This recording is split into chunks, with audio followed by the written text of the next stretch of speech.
else will break your heart. I'm never gonna hold you back. I'm always gonna have your back. So try to remember. Well, hey there, beautiful people.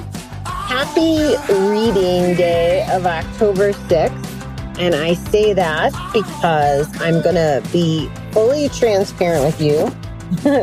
As you may have noticed, my days got a little mixed up, and we just published 2 shows yesterday. I'm trying to stay ahead of my team that's helping me, and they're in a 12-hour difference. So my rhythm's off a little bit. So I'm actually recording this, I think, late on October 5th. So I just want to be transparent. I'm going to do the readings and publish the readings so that they're on the day of the readings, barring all goes well with getting them done and getting them in front of my team. And even though I'm calling this vacation, my schedule is getting pretty full and it's challenging sometimes to be here. So I will be honest, I'm whooped today. I don't know why. I think I slept good last night. I slept about 8 hours, which is a good night. We got up and we went for a nice 13 or 14 mile bike ride today, me and my uncle. And I have to tell you, he had a heart attack back in March or April, like the height of COVID, and had open heart surgery. And it was really freaking scary. And as I was riding my bike today and hanging out with him, I was just thinking, like, how lucky am I, like, that I get to have these moments with him. I think he's knocking on the doors of 70. And because of the heart attack, it makes it more scary. Well, maybe you don't, but I think sometimes that these important people in my life are going to live forever.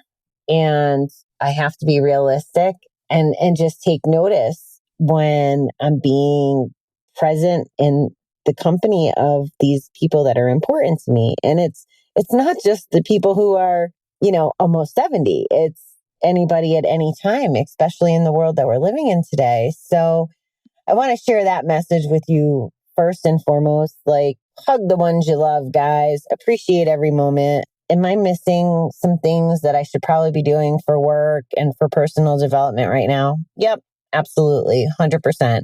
But am I choosing to spend my time wisely with people that I love? And after this year, especially, and not taking things for granted, that I'll see you next year.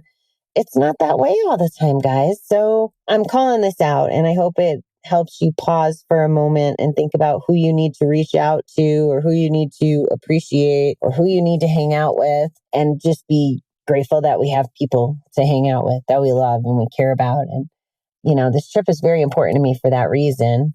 And yeah, I'm just grateful. Me and Uncle Bob went biking today, and then we went RV shopping, and I'm actually feeling I think this is part of why I feel so exhausted, because now I'm overwhelmed. Like, life could be going fast forward. Do I buy the RV now or later? There's one that is just freaking magnificent that I love it even more than the one I found in New York. Do I make those big of life changes? There's just a lot to factor in. It's pretty interesting.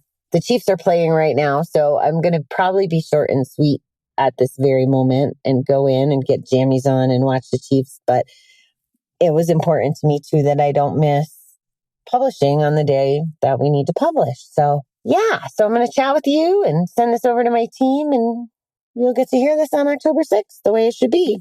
I also have to tell you, my aunt was cracking me up. So as you know, I was a florist in my past life, or a flower child, whatever you want to call it. I've dealt with flowers for a lot of my career, over 30 years. And I was sitting out back. I kind of made this little makeshift office on her back porch today. And she had a little table with a vase of sunflowers in it to the left of her swing, and then another table to the right of her swing with sunflowers in it. And I noticed that the ones on the left were dead and the ones on the right were not.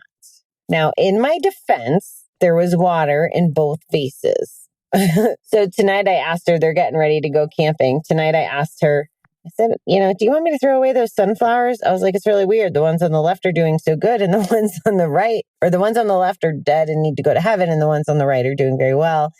And that would be when she kindly pointed out to me, laughing at me the whole time that the ones on the right were fake. And she's like, didn't you work with flowers before? So as I talk about being present on the bike ride with my uncle, obviously I was not fully present when I was looking at the sunflowers, and she's got a big chuckle out of it. And she told me I'm supposed to tell you. So I'm telling you that I made a big mistake, but I can definitely tie it into paying attention to my surroundings and the lack thereof in this particular case. So it's a little entertaining. I have not sneak previewed this reading, but I am going to kick us off with it and we'll see what download comes to me to share with you. So Gerald G. Jampolsky says, in order to receive the world differently, it is imperative that we learn to retrain our minds and realize that we can gain control over our thoughts. Negative thinking can clutter our minds and influence all our actions and relationships. Becoming aware of negative thought patterns is a foundation upon which we can build a tower of remarkable change. Our minds are powerful and adaptive. We are finding that we can change our thinking at any moment, age, and time if we are willing. Now we know that we can change anything in our lives when we begin to change our basic belief and end our pattern of negative thinking. If we don't, all our other life changes will be built on shifting sand. When we do, we discover that as we build our new base of positive thinking, everything else we do is in harmony. Today, let me become aware of how much I allow my mind to drift into negative thinking. This has been a theme, obviously, all year. I'm noticing some stuff along my way, but especially here, a couple things that have happened with this negative thinking. But I noticed everywhere that I slept, and I slept, at my aunt and uncle's house. I've slept at Susie's house. I've slept at Dana's house. I've slept at Craig's, and I don't know if this applies at Craig's, but I've slept at all these different places. Here's what I've learned about me before this trip. There was some nights that I was falling asleep on the couch. Like when my back hurts, I go to the couch and I sleep and I watch TV and go to sleep. And I always set a sleep timer. So when I wake up in the middle of the night, my TV's not on. However, if I only doze off for a couple minutes and I wake up and it's on or whatever, I could fall asleep 5 minutes into it, but the timer might not go off for a couple hours. And what I had discovered was when I do that, if whatever I'm playing in the background, and I can't remember what show this happened with, it might have been something as simple as NCIS or something to that effect. If I fall asleep with like the gunshots, just the violence playing in the background, my mood is impacted that way. Either when I wake up the next morning or even, like in the middle of the night, I might wake up grumpy, whatever. So it's getting into my subconscious. However, when I go to bed with my meditations playing in the background, I think I wake up in a much nicer space. I think that through time, I'm becoming more of the things that my meditations affirm me to be, whether it's confidence or happy or not being afraid of the future, whatever it is, because I play a lot of different affirmations. One of the meditations that I've been playing, I got from one of my coaches, and it's just amazing. It's kind of shifting my views even more so on money and on the fact that everything will just be all right. Like everything will just be okay. I'm not worried about it. So where I'm going with this is I think that people can be influenced by not just the TV when we're sleeping, but also the TV when we're on. And it could be draining. If we're watching, the president gets sick and then we're speculating on what will happen. And then that's all that we're seeing is, more people with COVID. And then he comes out of the hospital and there's again showing him on the screen, maybe without a mask. How do all those things create a reaction for us? And what are those reactions like? Now, I don't watch the news, okay? I get a little bit from social media if people post articles or whatever, but in generally, I don't watch the news. So I'm grateful to say that my negative influence is limited, or at least that's how I view it. And it's a choice. I don't want to be hung up in every ounce of politics or COVID or protests or whatever. There's just so much stuff, guys. I don't have the energy. I don't have enough positivity in my bucket to solve world problems. I just don't. So that's one aspect of negative thinking is that you may not even know you're brainwashing yourself into negative thinking, like with the TV. That's part of what I'm trying to explain. Now, I don't know if it works that way for everyone. This is just an observation for me, but I would say give it a test. Test it a week or two. Sleep with something positive on. Maybe it's soft music. Maybe you're going to say to me, I can't sleep with the TV off. I said that for years too. And we can.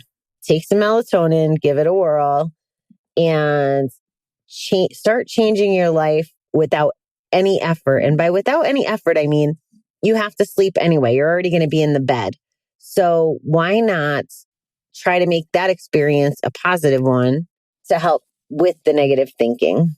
So it says here, and I'm going to, go through it again, especially because I zoned out in the middle of the second paragraph when I was reading it to you. Sometimes that happens. So negative thinking can clutter our minds and influence our actions and relationships. So if I was thinking negatively and I had my pissy pants on, do you think that people around me are going to be impacted by my negative thinking and my pissy pants?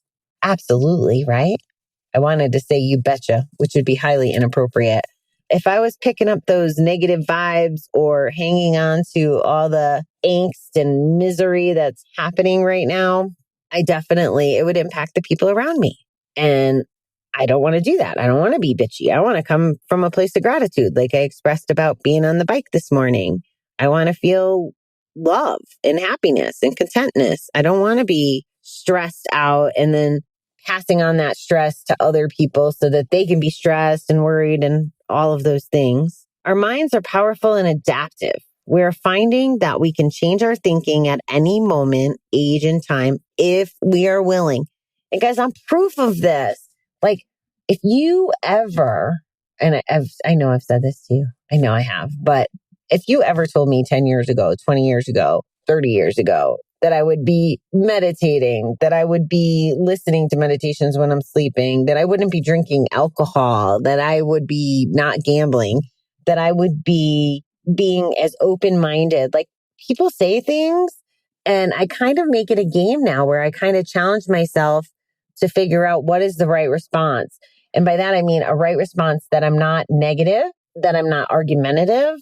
And yeah, I can change how I show up and how I talk to people and how I communicate and then how I feel after. Because if I give positive feedback or even neutral feedback, as long as it's not negative where I'm looking for a fight, then I've said my piece, I've had my voice, I feel good about it, but then I'm not simmering in things. And it goes back to things like we've talked about with letting go. We need to let go of the negative. And this is another principle to help us with not having the negative thinking and how we can control it. It takes a bunch of little actions like the ones I'm saying, whether it's, sleeping with positive juju, or maybe it's meditating during the day and listening to positive stuff. Or I found that when I started going to church, they played some really like upbeat, fun songs. And this is going to sound really bad, but I'll tell you anyway.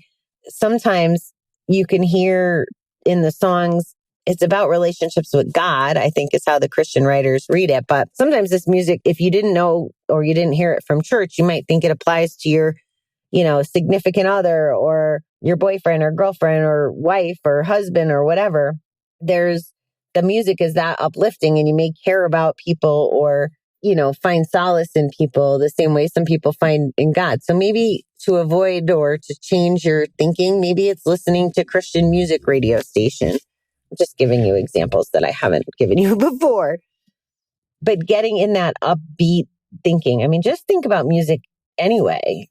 How do you feel? I know how I feel when I hear this song at the beginning of my show. I literally play that song 1 to 5 times a day just because it keeps me happy.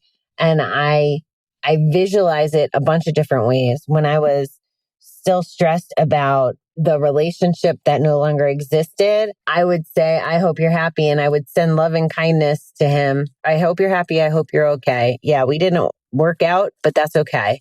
I still hope you're happy. Then there's days that it's all about me. Like, I hope I'm happy. I hope that I set a good example. I want to be happy. There's days that I send it to other people that I may be struggling with. I hope you're happy. Like, I really do. Get a grip. Like, we can all be happy. If you were happy and you were away from this negative thinking, your life may be different. And I want everyone to have good, meaningful, fulfilled, amazing, badass, motivating, beautiful lives. Like, that's just what I want for everyone. And if I had negative thinking and I hung on to the negative thinking model, it's really hard to wish that on people. So music can have that influence. Now we know that we can change anything in our lives when we begin to change our basic belief system and end our pattern of negative thinking. And guys, that's so freaking true. It's so true that I almost feel guilty about it right now. Like, there's such a small population that I think really grasps this. You know, like if I think about 100 people I know, it's a small population that I think gets rid of the negative thinking or focuses on trying to not have the negative thinking. And some of that is people just don't even know that they're having negative thinking. Some stuff is so programmed into us. We did a photo shoot this weekend, and the way that I've always viewed myself with photos is my nose is too big. Don't take my profile. I look so fat. I'm ugly in photos. I hate them, blah, blah, blah. And my coach was amazing. And he said something to me that just made it so freaking clear. He's like, Bobby, like, it's not about how I look. It's about how I show up in the world with my personality and how I help people and how I serve. That made it where I started practicing, so it goes back to working on it, changing little things. So I started practicing by doing lives on my Facebook, by being okay on, video, doing the in-person Zoom calls instead of hiding, all those things. And I practiced. And then yesterday when I had this photo shoot, again, I didn't even notice that this was happening, that the change was happening in the background. But when I had the photo shoot yesterday, I actually felt pretty. I felt confident. I didn't feel like I was fat, even though the jeans I tried to put on before we went out that fit when I was on my way out here didn't fit yesterday and I had to put stretchy pants on. I still didn't beat myself up about that. And I still didn't just see, 220-pound Bobby in the camera lens. I'm not 220 pounds anymore, but I used to see that anyway, because that was my negative thinking. That was my programming. And I don't know if you've ever experienced this. When you look in the mirror, you're like, And like I said, my nose is too big. I'm too heavy. My boobs aren't big enough. Whatever those things are, I'm reprogramming myself. Now, thanks to Eric and that piece of advice, for example, and the other work that I do, I look in the mirror and I'm like, wow, it's more than superficial. It's just like, oh, because I kind of feel like I have this glow about me. Like there's a different energy around who I've become because I've lessened my negative thinking and I moved it. And this can happen to anyone. That's the point of it can happen at any moment, age, and time. If we don't change our negative thinking, all our other life changes will be built on shifting sand. Could you imagine? If everything was just moving and was that loose and, we can fall into a hole at any time? What if that hole was going back to the bat? I don't want to take that risk. When we discover that as we build a new base of positive thinking, everything else we do is in harmony. And that's so freaking true. Like things just start lining up. We're happy. We're doing things that make a difference in our lives and hopefully others' lives. And I apologize for my yawning. That's why I warned you that I was tired. Of course, I'm sitting in a hot car too. Today, let me be aware of how much I allow my mind to drift into negative thinking. Again, everything I talk about, guys, when it comes to making change is generally based on a platform of practice. Negative thinking, I don't know where it comes from, but it exists in most of us. And it can be draining. And it can be draining on ourselves and other people, and we don't even notice it's happening. So that's what I want you all to start thinking about and working on right now is taking notice of that negative thinking. And for now, I won't even make it double homework like, okay, notice you have negative thinking and changing it. How about right now, we're just aware that we're having the negative thinking. Oh, okay, yeah, I thought that. Why am I thinking this? Maybe dig a little deeper into this. Why did I think that I was ugly on camera? I know why. Because I had tried out for Wheel of Fortune, and this was, 20 years ago. I tried out and I was smart enough, but they didn't pick me. So I think that they thought I was too ugly to be on camera. That's my belief, or was my belief. Now I don't know. It just wasn't meant to be, I guess. There was something else. Oh, I was interviewed for the news the same day as someone else, and someone else got picked instead of me. So that was another okay, that validated that I'm bad on camera. I was letting other people's actions or responses to me decide whether or not I had that value, or I was allowing that negative thinking to perpetuate. None of that's, well, I don't know what's true or not, but it comes down to what I believe. And do I want to have a positive way of thinking about it instead of a negative? And what difference does that make? Let's say, and I will tell you, I was so nervous when I first started podcasting. What are people going to think of my voice? Do you care if it's perfect? I mean, there's a big difference. If you went back and you listened to my first 10 or 15 shows, I was so repetitive with my words, and I ummed and sewed and liked like a million times more than I do now. Now, don't get me wrong, I still do. And I also now cough and yawn and have horrible manners.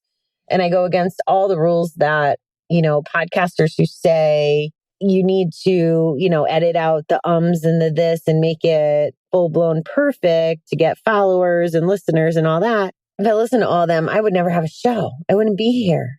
I wouldn't get the lovely messages that I get telling me how the show helps you. So I'd rather show up imperfect and positive than not show up at all because of negative thinking. That's the difference that the thinking can make. And I believe that if you looked around in your life, in your world, your relationships, your job, right? My negative thinking at my job, that's another reason is I never was able to tackle my negative thinking in a big enough way at my day job. So now how I feel outside of my day job, like I've relieved that negative thinking. So I knew that, right? I couldn't change that. Here I am doing something different to make my thinking positive. Now, am I making as much money as my day job? Nope. But I feel a whole lot better. I feel like $1 million or $10 million or $1 million, $1 million bucks. I don't know. I feel like amazing.